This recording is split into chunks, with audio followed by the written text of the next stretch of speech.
ఉందని డీకే అరుణ చెప్పారు. కాంగ్రెస్ బలహీనపడిందని అందుకే బీజేపీలో చేరానని చెప్పారు.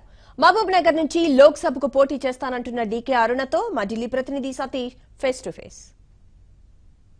బీజేపీ జాతీయ అధ్యక్షుడు అమిత్ షా సమక్షంలో కాంగ్రెస్ పార్టీ సీనియర్ నాయకురాలు డీకే అరుణ ఈ రోజు పార్టీలో చేరారు. వారు చేరడానికి కారణాలేంటి మేడం? ప్రధానంగా బీజేపీ ఎంచుకోవడానికి కారణాలేంటి? ఎందుకు ఈ పార్టీలో చేరారు?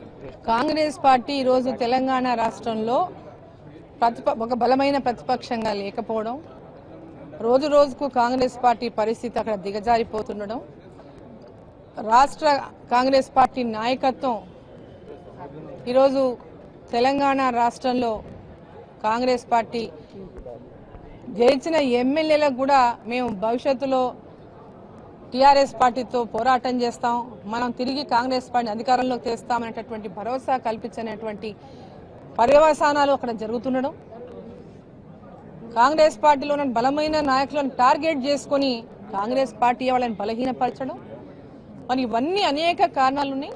సో కాంగ్రెస్ పార్టీలు బలహీనపరుస్తూ ఉన్నటువంటి నాయకుల మధ్యలో ఉండి మేము బలహీనమైపోయి పార్టీని బలహీనపరిచి ప్రజలకు చేసేది ఏమీ లేదు. సో ప్రజలకు సేవ చేసేటటువంటి రంగంలో ఎంతో కాలం నుంచి ఉన్నాం. సో ప్రజలకు సేవ చేయాలి, తెలంగాణ రాష్ట్రంలో ప్రజల ఆకాంక్షలు నెరవేరాలంటే అది కేవలం బీజేపీతోనే సాధ్యం.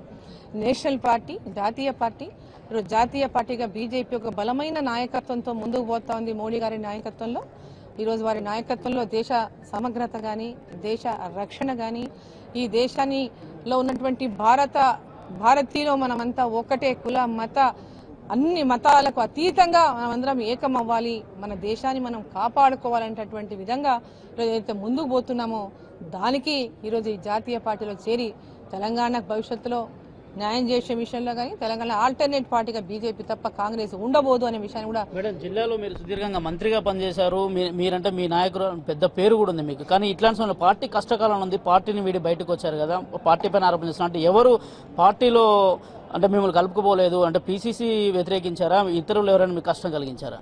పార్టీలో కలుపుకొలతం లేదని స్పష్టంగా చెప్పాను. కాంగ్రెస్ పార్టీ అక్కడ ఉన్న రాష్ట్ర నాయకత్వం అందరినీ కలుపుకోవడంలో కాదు, అందరినీ అణిచివేసే ధోరణిలో ఉంది బలమైన నాయకులని చెప్పాము. మీరు బీజేపీలోకి రావడం మేడం మీకు ఎలాంటి అష్యూరెన్స్ ఇచ్చారు? బీజేపీ పార్టీ తెలంగాణ రాష్ట్రంలో ఒక కాంగ్రెస్ పార్టీ కంప్లీట్ గా ఈరోజు కుప్పగూలిపోతున్నటువంటి నేపథ్యంలో బీజేపీయే రేపు ఆల్టర్నేట్, తెలంగాణ రాష్ట్రంలో టీఆర్ఎస్ ని ఎదుర్కొనే శక్తి కేవలం బీజేపీకే ఉందనేటటువంటి ఒక స్పష్టమైనటువంటి ఇండికేషన్ ఉంది. ఆ విధంగా ముందుకు పోదామని ఉంది. ఆ విధమైన పూర్తి సపోర్ట్ కూడా వాళ్ళు లోక్సభ ఎలక్షన్స్ ఎక్కడి నుంచి పోటీ చేయబోతున్నారు? పార్టీ ఆదేశించిన దగ్గర నుంచి మోస్ట్లీ వాళ్ళు మావునారే చెప్తారు, మావునారే. ఇది డీకే అరుణ గారు చెప్తున్నది. పార్టీలో ప్రస్తుతం పరిస్థితులు బాగాలేవు, ఖచ్చితంగా తెలంగాణలో కాంగ్రెస్ పార్టీ గడ్డుకాలం ఉంది. తెలంగాణలో కాంగ్రెస్ ని ఇప్పుడు ఆల్టర్నేటివ్ గా టీఆర్ఎస్ కి ఆల్టర్నేటివ్ అంటే ఖచ్చితంగా అది బీజేపీతోనే సాధ్యమవుతుంది కాబట్టి బీజేపీలో చేరడం జరిగింది.